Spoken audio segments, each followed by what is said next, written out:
Sarà Don Franco Montenegro, arcivescovo di Agrigento, neocardinale, il successore di Paolo Romeo a Palermo? A rigor di logica dovrebbe andar così, perché la diocesi di Agrigento non ha una tradizione cardinalizia, è sede di arcivescovado, occupa un posto importante nella Chiesa siciliana, ma questo vuol dire poco se ci si confronta con le tradizioni del Vaticano.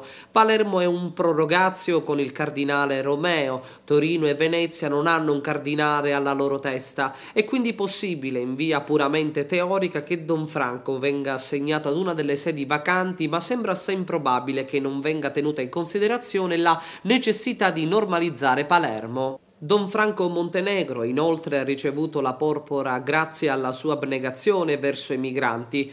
Don Franco ha avuto modo di seguire la sua opera pastorale anche direttamente quando si è recato a Lampedusa all'indomani dell'ennesima tragedia in mare al largo dell'isola. Il Papa non vorrà privarsi di un uomo che ha accumulato tra l'altro una grande esperienza nell'accoglienza dei profughi, regalando alla Chiesa un ruolo di primo piano. Piuttosto che affidargli una sede lontana dall'isola, la frontiera dell'immigrazione mediterranea, il vescovo di Agrigento, Francesco Montenegro, potrebbe decidere di lasciarlo dove si trova ad Agrigento per il momento, in attesa che maturino le condizioni per la successione a Palermo.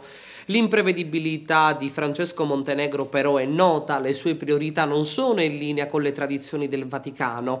Il primo a sorprendersi della porpora cardinalizia è stato proprio Don Franco Montenegro, che non aveva avuto alcuna notizia delle intenzioni del Papa. La scelta è stata accolta con grande favore nella comunità agrigentina e intanto domani il neocardinale si recherà in carcere in contrada Petrusa d'Agrigento per un incontro con i detenuti. Incontrerà anche Veronica, la mamma del piccolo Loris Stival, che proprio ieri ha incontrato per la prima volta da quando è stata arrestata con l'accusa di omicidio del figlio, occultamento di cadavere, il marito.